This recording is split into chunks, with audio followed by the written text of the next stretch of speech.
Ինձ թվում է դուք ալտերնատիվ իրականությունում եք ապրում կամ այնքան եք ձեր կներեք արտահայտությանս համար երեսպաշտության մեջ խորացել, որ չեք հասկանում էլի ինչա կատարվում։ Պարոն Խաչատրյանը եկել ասում է, ով ասում է Արցախ կամ խոսում է գերիների վերադարձի անհրաժեշտության մասին,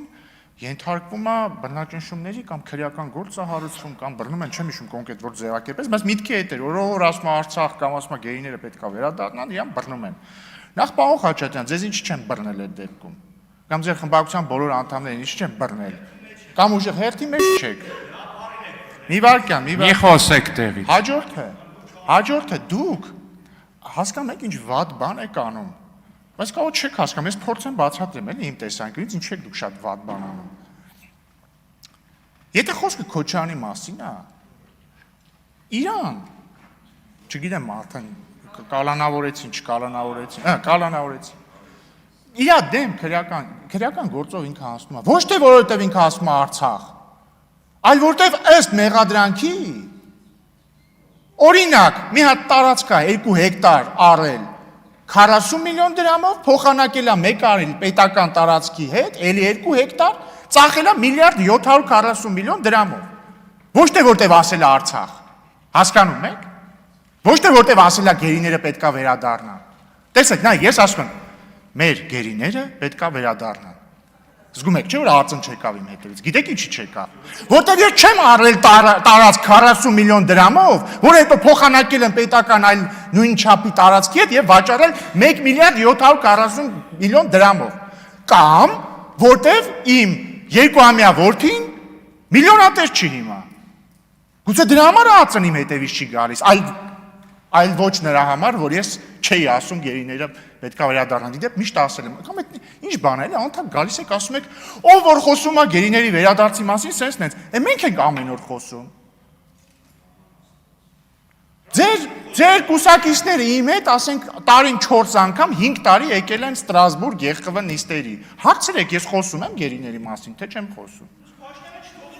Պարոն Խաչատրյան, ձեզ նախազգուշացում է։ Պարոն Խաչատրյանը տեղից ասում է, Փաշինյանը չթողեց, որ Թրամփը գերիներից խոսա։ Դուք հասկանում եք, ես լուրջ եմ ասում, ես պարոն Խաչատրյան, լրություն։ Ես լուրջ եմ ասում, ես պարոն Խաչատրյանին ճանաչում եմ եւ անձնապես լավ եմ վերաբերվում։ Ես հրաժարվում եմ հավատալ, որ ինքը իրոք տենց չի մտածում։ Ես վստահ եմ, որ տենց ասում է, ուրեմն ինքը իրոք մտածում է, որ Թրամփը ուզում էր ասել բերեն գերիներին, Փաշինյանը ասեց չէ, հանգած չբերեք մեր գերիներին։ Ու սա ես չգիտեմ ինչ է, ես լուրջ եմ ասում, իրոք մի օր ինձ հրավիրեք դաշնակցության գրասենյակ, ես պետքա ձեր հետ զրույցներ վարեմ, սենց չի լինի։ Դուք կտրվել եք իրականության զգացումից, դուք այնքան եք ձեր մեջ ռադիկալացել, որ հասկանում եք պարոն Խաչատրյանը, հասուն մարդ, նախկին նախարար մարզպետ, հավատում է, որ վարչապետ Փաշինյանը Թրամփին ասել է խնդրում եմ, Mr. President, հանգարց գերիներից չխոսակ։ Հա, չի թողել, հա, ուզում է,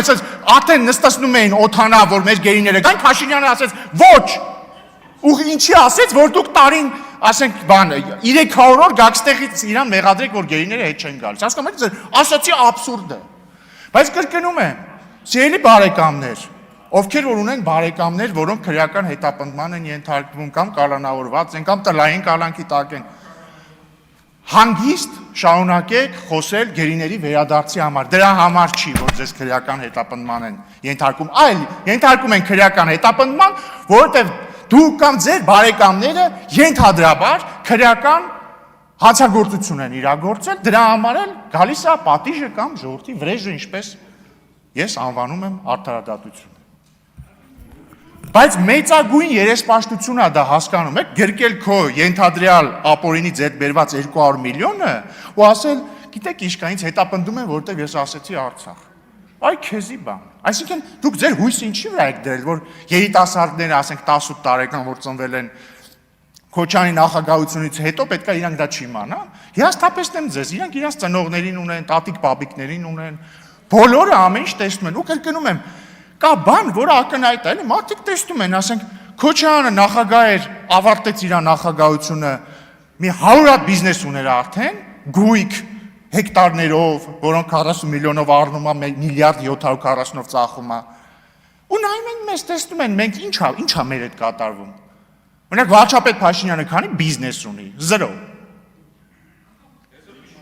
Հետո կիմանաք, որևէ խնդիր չկա, որևէ խնդիր չկա։ Ինչ վերաբերվում է հայ առաքելական եկեղեցուն, Ժորժ ջան, եկեք բոլոր փաստարկները հələ մի կողմ թողնենք, աստվածաբանական, դոգմատիկ, քաղաքական, բոլոր փաստարկները թողնենք մի կողմ։ Համաձայն ենք, չէ՞, բոլորս, որ